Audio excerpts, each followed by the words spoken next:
मी ज्यांच्यावर प्रेम केलं, विश्वास ठेवला, त्यांनी कोणीच मला मदत नाही केली. ना प्रियांकाने ना शारदाने.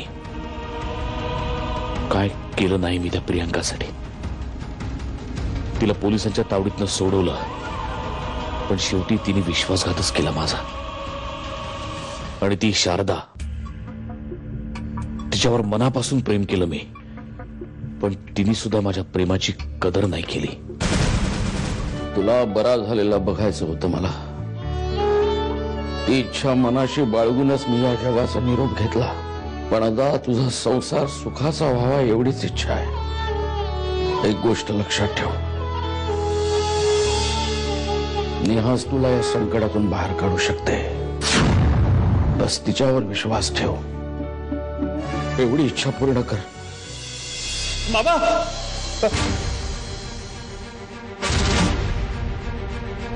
अहो पण आम्हा बायकांना तयारी करायला वेळ लागतोच. ते मात्र खरं आहे शारदा. पण एक लक्षात ठेव, तुझ्या तयारीच्या नादात आपलं फ्लाईट चुकता कामा नये. नाही नाही, तसं काही होणार नाही. शारदा, तू माझ्या बरोबर माझ्या घरी येतेस आणि या गोष्टीचा मला खूप आनंद होतोय. माझ्या घरच्यांनी तुला पाहिलं ना की ते खूप खुश होतील.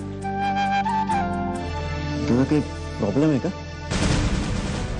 प्रॉब्लेम प्रॉब्लेम प्रॉब्लेम्सच प्रॉब्लेम्स आहेत. काय सांगू तुला आता. ही आजची मीटिंग ऑफिसमध्ये नाही तर शारदाच्या घरी आहे, कारण तीच मला त्या सगळ्यातनं वाचवू शकते.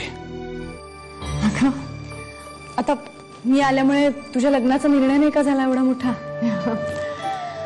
आणि आता तुझ्या लग्नाला येईन ना परत. बाबा, अंतराचं लग्न एकदम थाटामाटात करूया आपण. सावरे, खरं तर आणखीन काही दिवस राहिली असतीस ना तर मलाही खूप बरं वाटलं असतं. ॲडव्होकेट म्हात्रे, आम्हाला पोलिसांकडून कळालंय तुमच्यावर जबरदस्ती करण्यात आली आहे. तुमच्या मुलाला किडनॅप केलं होतं का? कोण होती ती माणसं? या केसमध्ये ज्यांचे हात आहेत ते आजही समाजामध्ये, राजकारणामध्ये प्रतिष्ठित आणि उच्चभ्रू मानले जातात. त्यांचं नाव? सोपानराव गोडेकर.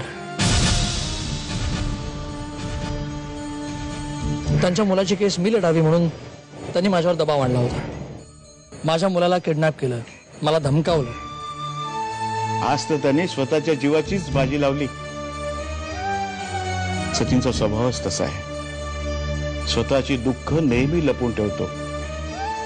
इतरांना त्रास होऊ नये म्हणून सगळं स्वतः सहन करतो. बाबा, तुमचीच शिकवण आहे.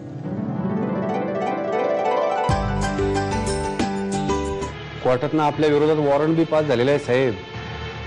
बाबा, बाबा आता माझं काय होणार? हे चुप. भाऊ, हे सगळं तुझ्यामुळे झालंय. चला निघा आता इथनं. कुठल्याही क्षणी पोलीस येतील.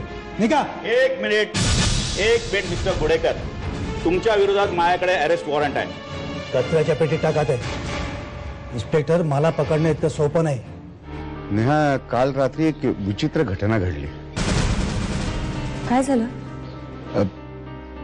म्हणजे मला स्वप्नात दादा दिसले. काय? हो. बाबा, म्हणजे तुमच्याही स्वप्नात? म्हणजे काका हो, काल रात्री माझ्याही स्वप्नात बाबा आले होते. काय? आणि त्यांनी मला सांगितलं की तुम्ही शार्दूलची मदत करा म्हणून. काय सांगतेस काय? अगं मलाही ते तसंच म्हणाले. I am so happy. Finally it is happening. चालेल चालेल, मी आल्यावर करते तुला फोन. मीनाक्षी, मी ठेवते. मला वाटतं वरून आलेत. ते मला फोन करून येणार होते. मे बी सरप्राईज देणार असतील. ठीक आहे, ओके, बाय बाय बाय.